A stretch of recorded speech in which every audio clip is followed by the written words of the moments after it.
Welcome back to Retirement Coffee Talk with Sharice Rivers at Zinnia Wealth. Online, as always, zinniawealth.com, ZINNIA wealth.com. All right, so if you ask people in retirement, what is your biggest regret? Many times they'll say, I work too long. I like retirement, and I should have retired a little bit early. So a lot of people, will say, I wonder if I can retire early, and some people do. And this is a guy who wrote into MSN, into the advisor column there, and he says he retired at 62. He filed for Social Security at 62. And then he found the wrinkle. And that is, he's got to get from 62 to 65 to get to Medicare. So he's going to have to fund his health care himself. And he said, holy cow, was that expensive? And he had to go out and get a part-time job in order to get that money. Well, then when he had the part-time job, because he retired early, that income went onto his Social Security statement, and his Social Security got cut back. So he's in this vicious cycle, this vicious circle. So, Sharice, this is something that people might not understand or know about if they decide to retire a little bit early. But this is something we talk about regularly. There's a bit of a list of things to watch out for, isn't there? My question is, before he went back to work, did he actually sit with a financial advisor? And the financial advisor said, I had to go back to work. So he might have messed himself up. This was a hazard that he made a mistake on. He probably didn't even have to go back to work, but because he didn't have a written plan or an income plan, he didn't think he needed a financial advisor. He killed himself for the next 3 years. 3 years. And then messed up everything else, right? Yeah. Domino effect. Yep. Taking opportunity to sit with an advisor to get a second opinion. Because what I find out, most people, when they retire early, they can retire early. Mm-hmm. Some people just do it on their own merit, thinking, yeah, I can do it. Why not? But they don't really know, but they go for it. So I'd be curious about that. Well, the healthcare thing, though, that is probably the biggest deal, isn't it? What are you seeing out there? Because, I mean, you do Cobra, that's 18 months. That wouldn't help him. And that's like, gosh, it's like almost $2,000 a month. So you go on to Obamacare and you do that. And what are you seeing out there, that the cost that people have to deal with here? So, if you're working with us, we're talking about the subsidy program. Mm-hmm. You can get a great health insurance plan. And if you don't go back to work and you collect Social Security, you might be within the threshold to pay like hardly pittance on your health care. Okay. So why go back to work for health insurance if you can qualify for the low subsidy with the Obama care plan, right? Mm-hmm. A lot of people do that. I know some of your listeners like, yes, Sharice, we have beat the system. We are doing that. We can't roll IRAs over to a Roth right now because of that, but we will here in a couple of years. So there's always this, I call it the eggshell moment, where we're walking on eggshells. Yeah. And you either work with an advisor that's going to help you figure that out and figure out how to qualify for the low subsidy. But I mean, honestly, if there's 2 Social Security checks and there's 2 pensions, it's probably not going to happen, right? It depends on a lot of moving parts and the math. And so, a lot of people pay a lot of money. A lot of people will pay for Cobra for 18 months. I'll pay $1,400 to $1,800 a month. And then they come off and then they're looking for insurance plan. So we are having you sit down with our associates that do the under 65 healthcare with the Obama plan, with regular plans. We're going to consult you as well. Like, should you do Cobra? And, here are the factors based on your health. Maybe you got some major health issues. That could be a reason to stay on Cobra because that could cost you a whole lot more money unless you do qualify for one of the subsidy programs. So when it comes to healthcare, that's my 4th pillar of the retirement puzzle. We want to make sure we dial into the healthcare, get the right plan. Some of you are leaving your employers and you can keep that insurance forever. You can come over to the private world.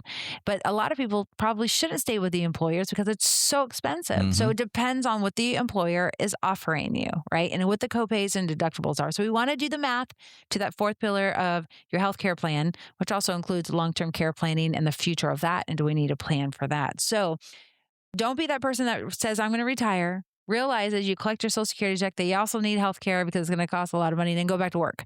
Before you go back to work, come see us. I've seen this 1,000 times, and a lot of times we can keep you retired. Let's do the math. Let's see what it looks like. Let's see what you save. Let's take inventory. Let's look at your liabilities. Let's make sure inflation is covered every year.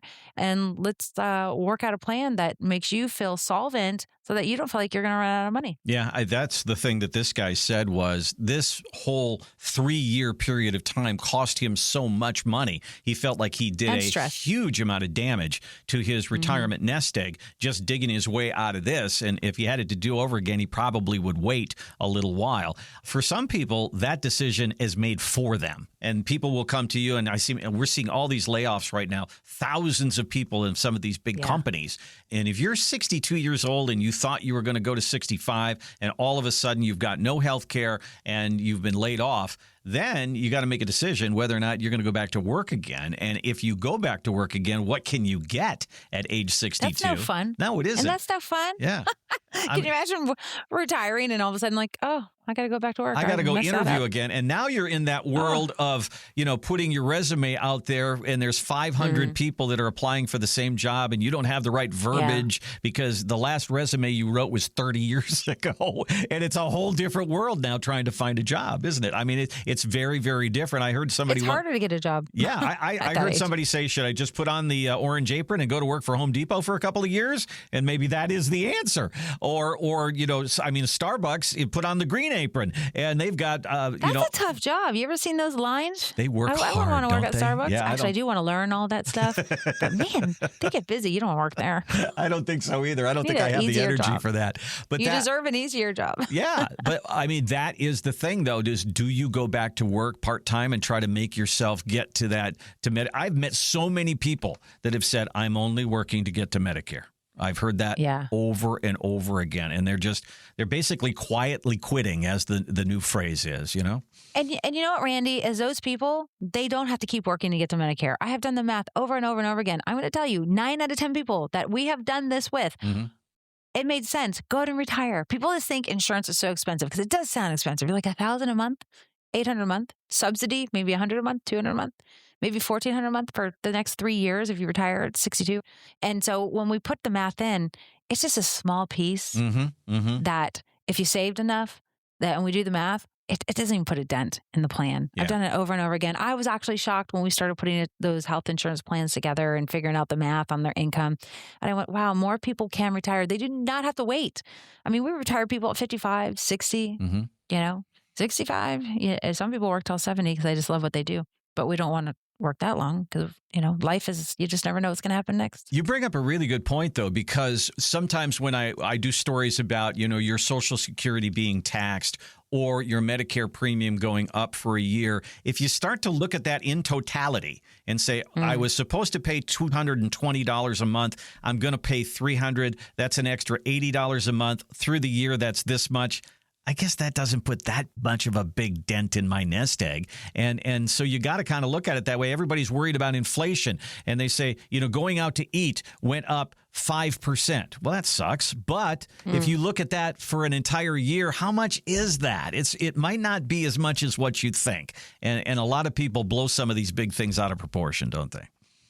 They do. Listen, if you have a retirement planner and financial advisory firm that understands retirement, they're going to walk you through income. They're going to show you an inflation-protected income plan growing every year for the next 3 years because your dollars today is not what you're going to get in, the next 5 to 10 years. Your purchasing power changes. We need to cover your purchasing power because if you don't know what future purchasing power you need, that's going to actually hurt your long-term investments and maybe the way that you live in your lifestyle. Like, you got to have that in the plan. How else do you have confidence moving forward if you don't have that buttoned up? So we just want to make sure that Social Security decisions are buttoned up. We're helping you make those decisions. Your income, where it's coming from, when it's coming from. Is it the tax-free bucket, the taxable bucket, the tax-deferred bucket? Because there's a timing for all this.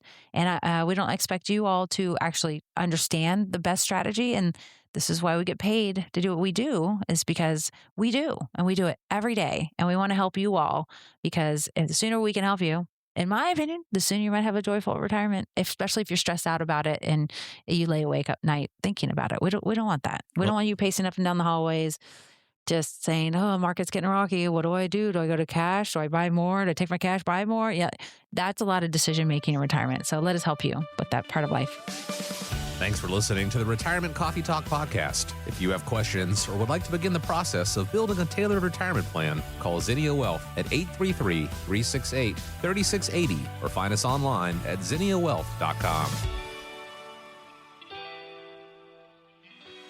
Investment advisory services offered through Zinnia Wealth Advisory, LLC, a registered investment advisor. The firm only conducts business in states where it is properly registered or is excluded from registration requirements. Registration is not an endorsement of the firm by securities regulators and does not mean the advisor has achieved a specific level of skill or ability. Insurance products are offered through Zinnia Wealth Management, LLC, Florida license L078655, and Charisse Rivers, Florida license P037744. Zinnia Wealth Advisory, LLC, and Zinnia Wealth Management, LLC are affiliated entities. The information presented is believed to be current. It should not be viewed as personalized investment advice. All expressions of opinion reflect the judgment of the presenter on the date of the podcast and are subject to change. The information presented is not an offer to buy or sell or a solicitation of any offer to buy or sell any of the securities discussed. You should consult with a professional advisor before implementing any of the strategies discussed. Any legal or tax information provided in this podcast is general in nature. Always consult an attorney or tax professional regarding your specific legal or tax situation. Any client experience discussed on this show are unique to that client. Annuity and life insurance guarantees are subject to the claims paying ability of the issuing insurance company. If you withdraw money from or surrender your contract within a certain time after investing, the insurance company may assess a surrender charge. Withdrawals may be subject to tax penalties and income taxes. Persons selling annuities or other insurance products receive compensation for these transactions. These commissions are separate and distinct from fees charged for advisory services. Insurance products also contain additional fees and expenses. Social Security rules and regulations are subject to change at any time. Always consult with your local Social Security office before acting upon any information provided herein. References to specific investments should not be construed as being past specific recommendations. The returns for various indices discussed in this podcast do not represent the performance of the firm or any of its advisory clients. Returns do not reflect the impact that advisory fees will have on an investment. Past performance may not be indicative of future results. All investment strategies have potential for profit or loss. Different types of investments involve higher and lower levels of risk. There is no guarantee that a specific investment strategy will be suitable or profitable for an investor's portfolio. Historical performance returns for investment indexes and or categories usually do not deduct transaction and or custodial charges or advisory fees, which would decrease historical performance results. There are no guarantees that a portfolio will match or outperform a specific benchmark. Investments in fixed income products are subject to liquidity risk, market risk, index rate risk, credit risk, inflation risk, purchasing power risk, and taxation risk. Because bond prices fluctuate continually, their yields change constantly.